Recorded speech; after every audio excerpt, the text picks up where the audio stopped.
possível envelhecer bem e com saúde?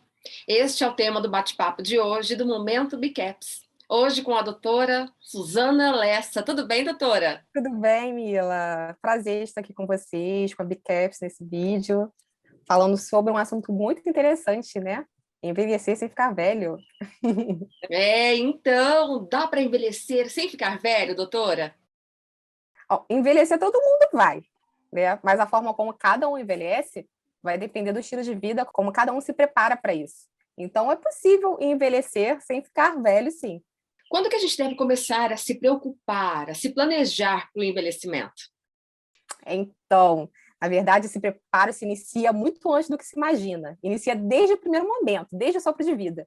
São os chamados primeiros 1000 dias, que compreende desde a concepção até os 2 anos seguintes. Os primeiros 2 anos, iniciado desde a concepção, é o período que cada célula do corpo está sendo formada e programada, e que vai determinar como será o resto da vida desse indivíduo. Não apenas em termos biológicos, né, como crescimento e desenvolvimento, mas também em aspectos intelectuais e sociais. Então, é uma responsabilidade não só nossa ali, que pode acontecer ali a partir dos 35 ou 40 anos, mas desde a nossa mãe esse preparo já é importante. Desde o primeiro momento em que a gente é vivo, nós estamos envelhecendo e esse cuidado precisa acontecer. Doutora, qual dieta a gente deve priorizar para envelhecer de forma saudável? Estratégias dietéticas, elas são individuais, de acordo com a necessidade e objetivo de cada um. Mas o ponto em comum para todos é que as escolhas alimentares precisam ser mais naturais possíveis. É o tal do descascar mais e desembalar menos. E com uma variedade de nutrientes, aquele prato colorido, rico em fibras e vegetais, e evitando industrializados, excesso de açúcar, excesso de farinha. Quanto mais colorido, quanto mais variedade nutricional, melhor. E aí, mais saúde e melhor esse envelhecimento. Então é verdade essa história de que prato colorido é prato mais saudável? É prato mais saudável. Se você perceber, né, num alimento industrializado, que não é rico em densidade nutricional, pode ver que ele tende ali mais para o pardo, né, para aquela cor de farinha, não é aquele prato colorido. Quanto mais colorido, mais nutrientes naturais, mais, né, vegetais, mais fibra, melhor a saúde. Doutora, e o carboidrato é o vilão? Não podemos chamar nenhuma classe de alimentos com macronutrientes de vilão. Nenhum alimento é vilão. Eu acho que isso até pode trazer um certo terrorismo nutricional que não é interessante. São as escolhas erradas e repetidas que podem ser um terror para a saúde de alguém. São essas escolhas erradas, como o excesso de consumo de carboidratos refinados, industrializados, como eu já mencionei, né, os ricos em farinhas e açúcares. Uma dieta com base nesse grupo de alimentos, com pães, com biscoitos, com bolos, com margarinas, com sucos de caixinha, e ainda dentro de um contexto de sedentarismo, vai levar a um risco de obesidade e alterações metabólicas, como diabetes, colesterol alto, fígado gorduroso, uma síndrome metabólica. Então, nunca é uma coisa só, é sempre o contexto. E o problema não é o carboidrato, mas o tipo, né, a qualidade desse carboidrato e a quantidade. Doutora Suzana, e a gordura? A gente pode consumir, deve consumir? É um vilão, não é? Então, de novo, nenhum macronutriente é vilão. E criou-se um mito, né, um medo da gordura, com uma teoria de que mais gordura, mais gorda a pessoa ou maior colesterol. E já se sabe que não é por aí. A gordura, principalmente boas fontes de gordura, não estou falando de fritura, de óleo vegetal, estou falando de fontes naturais de gordura, como carne, ovos, azeites, oleaginosas, são importantes para a saciedade e para o controle da glicemia. E pode e deve estar presente em uma dieta saudável. E, às vezes, uma gordura ela vai trazer uma maior saciedade e vai fazer com que a pessoa consuma menos carboidrato refinado, por exemplo, algum tipo de carboidrato de pior qualidade. Então, ela deve sim estar presente numa dieta saudável, sem medo, mas com moderação, tudo com moderação. Equilíbrio é a chave, né? Equilíbrio é a chave para envelhecer para o viver saudável, né? Para o envelhecer, o equilíbrio é a chave. Doutora, quais são os principais erros que a gente comete na nossa alimentação? Excesso de carboidratos refinados e industrializados. É o que vai causar o desequilíbrio da insulina, vai causar uma resistência à insulina, gerando obesidade, triglicerídeos elevados, síndrome metabólica e risco cardiovascular aumentado. Então, né, quanto mais descascar, quanto mais aquele alimento de mercado, maior o erro. Doutora, muito se fala hoje em dia no jejum intermitente. Qual é o papel dele no processo do envelhecimento? Eu gosto bastante do jejum intermitente. E tem função, sim, no envelhecimento. A autofagia, teve até um cientista japonês que ganhou um prêmio Nobel por causa desse reconhecimento sobre esse mecanismo de autofagia, que é um processo de regeneração natural que ocorre em nível celular. É um mecanismo importante de autolimpeza que existe em todas as células, fazendo uma reciclagem de organelas velhas ou mal formadas, reduzindo a probabilidade do surgimento de algumas doenças, além de aumentar a longevidade. Então, a redução da autofagia, né, a redução desse mecanismo, leva ao acúmulo de componentes danificados, o que está associado à morte das células e ao desenvolvimento de doenças e envelhecimento. E o jejum, ou uma restrição calórica intensa, é um estímulo a essa autofagia. É uma célula comer a outra, ela come a célula danificada, a célula velha, a célula que não está funcionando direito.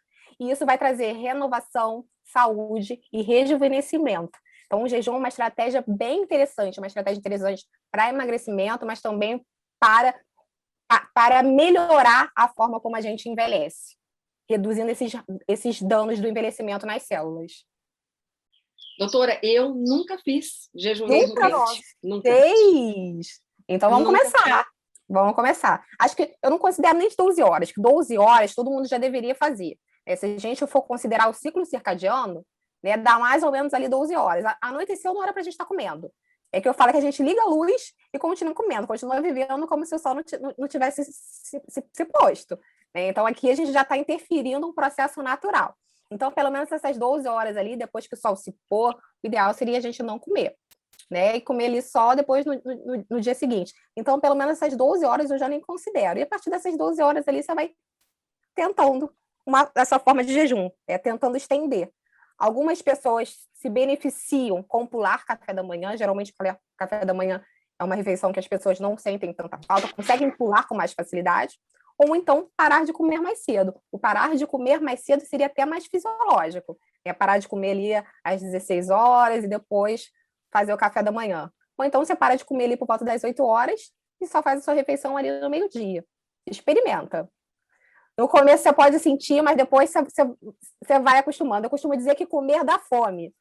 Então você fica um tempinho ali sem comer, você vai sentir um momento de passar, de vir a fome, bebe água, bebe um chazinho, vai levando, que você vai ver que isso vai controlando mais.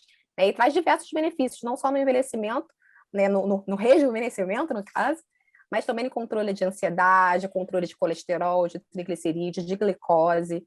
É bem interessante o jejum intermitente. Assaltar a geladeira de madrugada, então, nem pensar, né? Nem pensar. Isso é absolutamente contrafisiológico. Então, como de novo, os nossos hormônios, as nossas células, elas funcionam de acordo com um ciclo circadiano. Então, elas deveriam estar, pelo menos, reguladas com esse horário que o sol se põe e o sol nasce. De madrugada ali não é o momento que a gente deveria estar fazendo refeição. Deveria estar assaltando a geladeira. Era para dar aquele descanso ali do corpo e que ele vai fazer um processo ali de limpeza mesmo, de regeneração, de detoxificação. Né? Então, se você está ali se alimentando o tempo inteiro, dando poucos intervalos entre as refeições, você não está nem favorecendo esse processo de limpeza, de detoxificação do corpo. Doutora, nossa produção fez uma lista com uma série de vitaminas. Gostaria que você comentasse a relação dessas vitaminas com o processo de envelhecimento. Vamos começar pela vitamina A. A vitamina A é uma vitamina lipossolúvel essencial ao crescimento e desenvolvimento do ser humano. Atua na manutenção da visão, né, no funcionamento adequado dessa visão, atua no sistema imunológico, mantém saudável as mucosas, a barreira de mucosa de nariz, garganta, boca, olho, estômago, que vão atuar principalmente como uma proteção contra as infecções. Então, a carência dessa vitamina A pode trazer uma coisa que às vezes a gente pode chamar até de velhice, que é a cegueira noturna, né? Ou também pode causar danos à barreira epitelial, né, dessas mucosas, da pele, e infecções frequentes. As principais fontes são de origem animal, né, principalmente vísceras, fígado, gemas de ovo, leite, manteiga, mas pode ter também nos vegetais, mas aí não é a vitamina A em si, é uma provitamina que no organismo vai ser convertida em vitamina A. e ela vai estar presente nos vegetais amarelos, alaranjados e verdes escuros. Então, é super importante no envelhecimento. Ah, legal. E a vitamina E, doutora? É outra vitamina lipossolúvel, importante por sua ação antioxidante, né, que vai combater os radicais livres, que eu costumo falar que é um processo de enferrujamento do corpo. Né? Então, ela vai ter essa ação de combater esse ferrugem no corpo e tem uma ação anti-inflamatória. Então, ela vai impedir o envelhecimento precoce das células do corpo e a formação de doenças. Vai prevenir a formação de rugas, proteger as células contra os danos dos radicais livres, prevenir contra Alzheimer, contra câncer. Ajuda muito mulheres também que têm displasia mamária, que sente aquele peso e dor nas mamas, de acordo com a fase do ciclo menstrual. E a principal consequência da falta desse nutriente é justamente o envelhecimento precoce de todas as células do corpo. Né? Então, não é só aquela de barreira, só de pele que a gente vê, mas de todo o funcionamento do corpo. Isso pode provocar doenças neurológicas, retinopatia, câncer, Alzheimer, uma resposta imunológica. E ela vai estar presente em oleaginosas, em sementes, em gema de ovo, fígado, vegetais verdes escuros. Também é outra muito importante. Essa ação antioxidante da vitamina E é bem importante contra o envelhecimento. Doutora, e a vitamina K, que muita gente tem falado aí ultimamente? Tem se falado muito da vitamina K mesmo. Existem duas formas de formas naturais de vitamina K. São duas, a K1 e a K2. A K1 é importante para fatores de coagulação, controlar sangramentos e cicatrização. Já a K2 é importante para a formação de ossos e paredes de veias e artérias. E ela faz uma sinergia bem interessante com a vitamina D nessa questão de formação de ossos e paredes de veias e artérias. Então, também é interessante nesse envelhecimento para a gente manter essa estrutura, né? Evitar a osteopenia, evitar a osteoporose, fazendo essa sinergia junto com a vitamina D. Magnésio, doutora, para que serve o magnésio? Magnésio é meu queridinho. É um mineral extremamente importante para o funcionamento do organismo, né? Para diversas funções. Ele participa de diversas funções. É necessário para a formação dos ossos, de dentes, para o funcionamento normal dos nervos e dos músculos, regula a pressão arterial, contração muscular, condução do impulso nervoso, regulação da glicose e insulina. E a falta dele, a carência dele, pode levar a alterações do ritmo cardíaco, causar arritmia cardíacas, hipertensão, irritabilidade, espasmos musculares, cãibra, cansaço, ansiedade, depressão, insônia, dentre diversos outros sinais e sintomas. Por isso que o magnésio é meu queridinho, porque ele vai entrar em diversas funções e sua carência tem diversas repercussões no organismo. E ele é bem interessante a suplementar, porque apesar de ele ser proveniente, estar nos grãos, estar nos cereais, nas oleaginosas, nas raízes, o nosso solo é muito pobre em magnésio. Então, não necessariamente o alimento ele vai estar ali com uma boa quantidade de magnésio para conseguir suprir a nossa demanda. E quanto mais estressada a pessoa, maior essa necessidade de magnésio. Então, eu acho bem interessante a suplementação do magnésio. E o ômega 3? Vamos falar sobre ele agora. O ômega 3 é um tipo de gordura boa, que tem potente ação anti-inflamatória, e que por isso pode ser utilizado para melhorar, inclusive, o colesterol, melhorando o HDL, que é o colesterol bom. E com isso prevenir doenças cardiovasculares e também doenças cerebrais. Ele protege as células do sistema nervoso e melhora a sua condução, podendo prevenir ou melhorar depressão, por exemplo. Ele é um nutriente muito importante para as funções cerebrais, porque 60% do nosso cérebro é constituído por gordura, especialmente ômega 3. Né? Então, puxando aí para a questão do envelhecimento, ele vai favorecer esse envelhecimento, protegendo contra as doenças cardiovasculares e melhorando a saúde do sistema nervoso central. Doutor, o meu avô sempre fala, né? Colesterol, triglicéridos, é até complicado essa palavra de falar, né? Como controlar isso? O risco do colesterol é impactar em vasos, né, causando infarto e AVC. Isso acontece a partir de um desequilíbrio entre as partículas do colesterol. O excesso de LDL, que é uma partícula de baixa densidade, ela tem mais potencial de entupir os vasos. E pouco HDL, né, que é o HDL, o colesterol bom, que tem uma densidade maior, ele ajuda a carregar o LDL e não impactar nesses vasos. Então, o desequilíbrio entre essas moléculas vai favorecer o risco de infarto e de AVC. E quanto mais inflamado, quanto mais oxidado o organismo, pior. Maior o risco de repercussões por conta desse colesterol elevado. E esse aumento ocorre por, além de fatores genéticos, né, uma suscetibilidade familiar, ocorre por um mau estilo de vida, uma alimentação ruim e sedentarismo. Então, né, para controlar o colesterol, além do exercício físico, é importante uma alimentação equilibrada, com consumo de vegetais, de fibras, de alimentos fontes em ômega 3 ou a suplementação do ômega 3 vai ajudar a equilibrar esse colesterol. E não necessariamente sem ovos ou carne, já que se sabe que apenas cerca de 20 ou 30% do colesterol são provenientes dos alimentos que contêm colesterol. Lembra daquele medo do ovo, que agora o ovo foi absolvido? É porque cerca de 70% do colesterol ele é formado pelo corpo inflamado e sedentário, consumindo excesso de carboidratos refinados, como açúcar e farinha. Então, ele é formado pelo corpo. Ele não é necessariamente proveniente dessa fonte alimentar. E isso vale para os triglicéridos. O excesso de consumo de carboidrato ou de álcool que vai fazer o fígado aumentar a produção de triglicerídeos. Então, é aí que o ovo foi absorvido, que a carne também, né, com moderação, pode ser consumida, mas o excesso de carboidratos refinados dentro de um contexto de sedentarismo deve ser evitado. E quanto mais fibra, melhor para controlar esse colesterol também. Doutora, outro nome famoso, né, no momento, a coenzima Q10. Quando que a gente deve usar?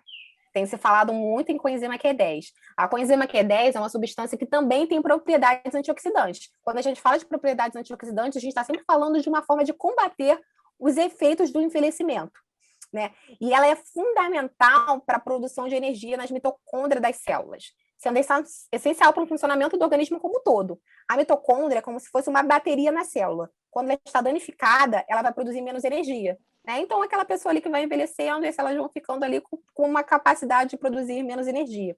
E quando ela está bem, quando a mitocôndria está bem, tudo vai funcionar melhor. As células cardíacas, cerebrais. Então, a coenzima Q10 ela vai melhorar não só a performance física e mental, mas também pode ajudar na fertilidade, deixar a pele mais bonita, combater os radicais livres, ou combater o envelhecimento. Então, ela pode ser suplementada acho que por qualquer um. Quem ali já passou ali dos 35, 40, já vai se beneficiar da suplementação da coenzima Q10. E quanto maior essa necessidade de produção de energia, e hoje eu digo que todo mundo está com essa necessidade aumentada, estamos fazendo muita coisa, mais interessante esse consumo aí da coenzima Q10. Doutora, e a proteína? A gente pode consumir sem medo? Podemos consumir a proteína sem medo. Por que medo? Né? Lembra que eu falei que a gente não precisa ter medo de nenhum macronutriente em si? Se você não tem uma doença renal, e é bom salientar que não é o consumo de proteína que vai causar esse problema renal, você não precisa restringir proteína, não precisa ter medo. É lógico que, de novo, a gente falou sobre moderação. Moderação é importante para tudo na saúde, mas não precisa ter medo da proteína. Hoje, quando a gente fala muito mais em relação ao excesso de carboidrato refinado, porque quanto mais carboidrato refinado, né, aquele carboidrato ruim, uma maior produção de insulina. Isso vai favorecer o aumento de obesidade e glicação das células. Esse processo de glicação das células é como se fossem microcristalzinhos que estão batendo ali nas células e isso vai estar causando um envelhecimento.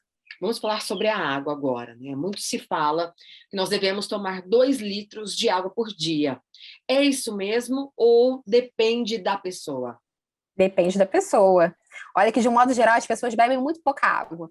A mulher, principalmente, costuma reclamar muito até de constipação, né, de intestino preso. E uma das principais causas é uma quantidade insuficiente de água. Aí, quando a gente bebe água, a quantidade suficiente de água, a gente vai ter ali um processo de limpeza do corpo melhor, a pessoa vai ter menos retenção, vai ter pele, cabelo, unha mais viçosos, às vezes cansaço, às vezes a pessoa começa a se sentir mais cansada ali no final do dia, às vezes até pouca água. Então, o consumo de água é extremamente importante. E é lógico que a quantidade de água é individual. Né? Não é se preconizou ali os 2 litros de água, mas é porque ela realmente abrange uma média, mas isso é individual e depende do peso de cada um. Então, pode fazer um cálculo de 35 ml por quilo de água, né, consumindo um copinho extra aí para cada hora de atividade física. Mas nesses 35 ml por quilo de água, você consegue mensurar a quantidade de água que você deve beber. Então, disso aí para mais, menos do que isso nunca. Eu tenho um professor que fala até que quando você não consome água, você está ingerindo água das fezes. porque ali a gente reabsorve. Então, eu costumo falar isso para meus pacientes, porque impacta bastante, né? Como fica ali, você acaba reabsorvendo aquela quantidade de água ali, as fezes vão ficando mais ressecadas, mais endurecidas, e você está consumindo uma água de má qualidade. Agora vamos falar das frutas. Está tudo liberado ou tem um limite para consumo, doutora? Tudo liberado é complicado de se falar, né? As frutas são alimentos extremamente saudáveis, né? Fazem parte daquele grupo de alimentos coloridos que eu mencionei, devem estar presentes. Agora, o exagero é inimigo da saúde, sempre com moderação, né? Sempre quando falamos em saúde, falamos em moderação. Então, as frutas são boas fontes de carboidratos, extremamente nutritivas, deve estar presente uma dieta equilibrada para trazer variedade de nutrientes e cores. Mas liberado em excesso, nunca. Mas devem sim estar presentes, são extremamente importantes. Todo o excesso faz mal, né, doutora? Tudo que é em excesso, demais, faz mal, né? Em excesso, nem a água, né? A água em excesso afoga. Verdade. Doutora, aumentou no seu consultório a busca pela medicina preventiva? Bastante. Cada vez mais as pessoas têm buscado essa medicina, a medicina preventiva, uma forma, né, com uma tentativa de envelhecer melhor. Mesmo nossa expectativa de vida tem aumentado, né? E as pessoas não querem ficar velhas, não querem aceitar uma condição ali daquele estereótipo de vovô. As pessoas querem viver mais e melhor, né? Hoje, uma pessoa ali 40, 50, 60 anos está no auge da vida, né? Então, eles têm buscado, sim, uma medicina mais preventiva para melhorar funcionalidade, né? Viver mais mantendo essa funcionalidade. Então, tem buscado, sim. Antes eram muito mais mulheres, mas agora já vem uma procura de homens também buscando essa medicina preventiva. Falando nisso, doutora, é verdade essa história de que as mulheres envelhecem mais rápido que os homens? Ou são os homens? Ou não tem nada a ver? Não, em partes, em partes. Não tem isso de que homem e mulher vai envelhecer mais rápido. Você vai depender muito do estilo de vida de cada um. Um homem vivendo num contexto não saudável, né, sedentário, se alimentando mal, vivendo sob estresse, não priorizando a qualidade de sono, vai envelhecer mais rápido do que uma mulher que já esteja, de repente, na menopausa, mas que cuida de tudo isso. A mulher tem uma fase muito marcada ali, né, de quando entra na menopausa, mas hoje a gente já tem as possibilidades de fazer uma reposição hormonal e ela passar de forma muito mais suave por esse momento e se mantendo bem estável, controlando bastante esse envelhecimento, né? Esse envelhecimento ruim, porque envelhecer a gente vai, né? Mas esse envelhecimento ruim. Então, não diria que tenha uma diferença entre homem e mulher, mas tem diferença entre aquele que se cuida e o que não se cuida. Doutora, vamos falar sobre a reposição hormonal. Ela é fundamental para a gente envelhecer com saúde? Eu sou... A reposição hormonal é a minha queridinha, né? Não só uma questão, uma opinião pessoal, mas também com base nos estudos e na minha prática clínica. E a reposição hormonal ela vai fazer muita diferença nesse período de transição, não só na mulher, na menopausa, mas também para o homem, né? Que na menopausa, na mulher, a gente tem essa transição muito marcada, né? Muito característicos, né? Uma queda hormonal muito abrupta. Então, a reposição hormonal ela vai conseguir manter a qualidade de vida dessa mulher, né? Mantendo não só os aspectos físicos, mas até uma boa cognição, energia, disposição, libido para a vida, né? Não é só aquela libido sexual, mas a libido para a vida. Então, é muito importante. Quando não há uma contraindicação, é bem interessante fazer sim. Tanto mulher quanto homem, porque a andropausa também está aí. É verdade. Bom, no começo do nosso bate-papo, você comentou sobre tomar chás, né? Você indica, então, tomar um chazinho? Eu também sou fã dos chás, né? E chá para cada momento do dia. Um chá ali de manhã, né? Um chá com propriedades antioxidantes, que você pode até dividir ali um chá antioxidante de manhã, um chá à tarde, um chá à noite. Um chá à noite para trazer esse relaxamento, né, de cidreira, camomila, né? Ou simplesmente para trazer o ritual ali, né? De iniciar esse processo do adormecer, né? Porque hoje, como que as pessoas vão dormir? Estão ali com o celular na mão, televisão ligada, e de repente querem bater na cama e querem adormecer, né? Então, tudo aí já está tudo errado. A gente precisa ir fazendo um ritual de desaceleração. E o chá, muitas vezes, vai entrar aí nesse ritual. Que chazinho, então, doutora, você recomenda aí para a hora de dormir? As pessoas andam com muita insônia, né? Isso é uma queixa muito comum. E outra questão muito importante para um bom envelhecimento é essa qualidade de sono. É uma qualidade em qualidade e quantidade. Se a sua qualidade do sono está ruim, você está ali favorecendo o estresse oxidativo, você está oxidando, você está envelhecendo mais. Então, a qualidade do sono é fundamental. Então, um chazinho ali para a noite, eu gosto de cidreira, camomila, mulungu, valeriana, fazer umas composiçõezinhas com eles. Pode ser suplementado magnésio nesse momento, vai ajudar também nessa qualidade do sono, junto com esse chazinho. E apagando as luzes e diminuindo um pouco a intensidade que recebe as informações. Tudo isso é importante para essa qualidade do sono. E quantas horas por noite dormir? Olha, tem um estudo que mostra que menos que 6 horas, né? Porque muita gente fala assim, eu preciso dormir, não preciso dormir muito. 4 horas, 5 horas, para mim, tá bom. Tem um estudo que mostra que menos de 6 horas vão trazer repercussões, né? A pessoa vai ter ali uma lentificação ou uma piora da qualidade de respostas frente a determinadas situações. E acima de 8, 9 também já é prejudicial. Então, ali o ideal é entre 7 e 8 horas. Bom, já que a gente está falando sobre sono, vamos falar sobre a melatonina. A melatonina, o que acontece em relação à melatonina? É aquilo que eu falei. Hoje o sol se põe, o que a gente faz? Acende a luz. Acende a luz e ainda vai para frente de tela, né? Seja televisão, computador e celular.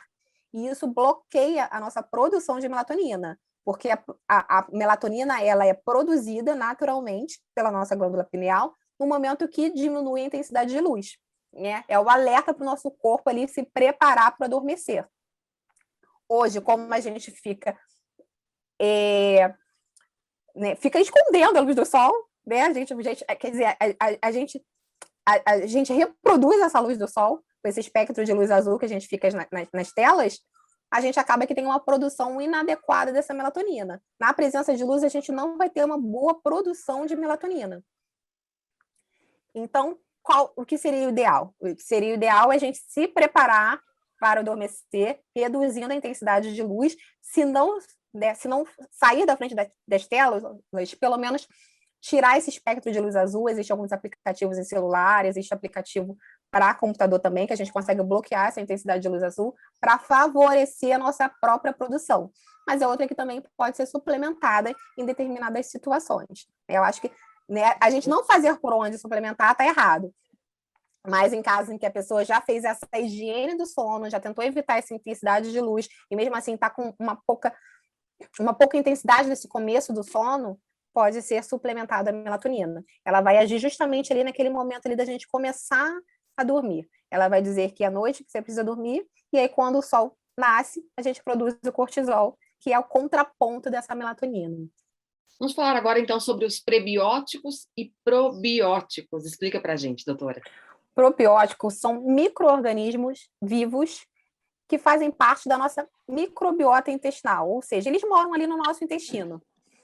E eles vão favorecer, vão nos ajudar a digerir melhor os alimentos, né, e produzir energia.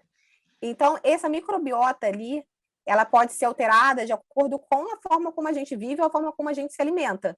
E ela é fundamental ali para a nossa saúde, tanto para essa produção de energia ali dos enterócitos, né, das células do intestino, quanto para a formação, às vezes, de neurotransmissores, como a serotonina. 90% da nossa serotonina, que é um neurotransmissor que vai atuar ali no bem-estar, na sensação de relaxamento, no bom humor, é produzido nesse intestino. E essa microbiota, essa população de bactérias, de micro-organismos que vivem ali, elas vão impactar. Então, a gente ouve falar, né, que o intestino é o nosso segundo cérebro. É justamente por causa disso, por causa desse impacto ali não só na nossa saúde digestiva, mas também como na nossa saúde mental. E os prebióticos são as fibras que vão alimentar esses micro-organismos que vivem ali. Né? Então, elas são fontes de fibras vegetais, solúveis ou não solúveis, que vão alimentar, que vão, a partir de uma fermentação, vão alimentar essas bactérias que vivem ali. Doutora Suzana, quando a gente fala em envelhecimento, me vem muito à mente a questão da prática de exercícios físicos, a atividade física. Tem relação uma coisa com outra, né? Tem sim. Não só ali pela parte ali física, né? A gente manter uma boa musculatura para envelhecer bem, com autonomia, né, para conseguir sentar e levantar sozinho, ter essa força muscular, né, mas também para a parte da saúde óssea, né, a gente fazendo musculação é uma forma de prevenir osteopenia e osteoporose, mas também nos impactos mental, né, que tem em relação à atividade física, né? Durante a atividade física, o organismo libera endorfina, uma substância que é conhecida como um hormônio também do bem-estar, no neurotransmissor, e por isso, né, vai ter diversas ações no organismo, causando uma sensação de alegria, de melhora do estado do humor. Tem estudos que mostram que a atividade física melhora também a memória, traz uma questão de neuroplasticidade, então é importante para diminuir esse envelhecimento cerebral também. Então é importante para o corpo e para a mente. Doutora, se essa alegria toda, disposição, atividade física ajuda, o contrário também é verdade, né? O estresse atrapalha aí nesse processo, né? O estresse faz com que a gente envelheça mais rápido. Dos principais potencializadores do envelhecimento. Quanto mais estresse oxidativo, né, mais formação de radicais livres, que é aquelas ferrugenzinhas que eu falei. Então, maior o envelhecimento, sim. O estresse é um dos principais hoje em dia, não é tão comum, mas é um dos principais potencializadores do envelhecimento e de uma saúde ruim, né? De uma piora da saúde como um todo. Então, vamos falar sobre o cortisol. Quando ele é benéfico e quando não? O cortisol está relacionado aí com essa questão do estresse. O cortisol ele é benéfico naquela questão que eu já falei. Quando começa a iniciar a manhã, quando começa a raiar a luz do sol, o nosso cortisol ele vai aumentar para nos preparar para encarar o dia. Né? Então, determinado nível ali do cortisol, ele é importante. Ele tende a ir reduzindo com o avançar do dia, estando mais baixo ali à noite, quando a nossa melatonina sobe. Mas as situações de estresse vão favorecer que o nosso cortisol fique aumentando. E esse cortisol constantemente aumentado, que é um fator que vai prejudicar a nossa saúde, né? Tanto quanto degeneração cerebral, morte de neurônios, quanto até favorecimento de síndrome metabólica, né, de aumento de glicose e de insulina. O cortisol ele é importante também em situações de infecções, de inflamação, que ele vai subir e vai ajudar a combater. Né? Mas esse cortisol elevado cronicamente, por estresse crônico, é um cortisol que vai atrapalhar bastante a nossa saúde e favorecer o envelhecimento. Doutora Suzana, falando nesse contexto de vida aí que a gente leva hoje em dia, né? Muita correria, a suplementação acaba sendo fundamental, né? Na minha opinião, a suplementação é fundamental. Hoje a gente, por mais saudável que seja a alimentação do indivíduo, é muito difícil a gente conseguir ter uma boa variedade de nutrientes, que deveriam ainda ser orgânicos, né, para melhorar. Então a gente aí já vai dificultando numa quantidade que a gente deveria consumir para a gente ter essa quantidade de nutrientes e variedades. Hoje, por causa do solo empobrecida que a gente tem, é muito difícil que a gente consiga simplesmente com a alimentação. Então, sim, a suplementação ela vai atuar ali como um fator para ajudar a complementar essa nossa alimentação e essa nossa demanda aumentada por conta do estilo de vida que a gente leva hoje.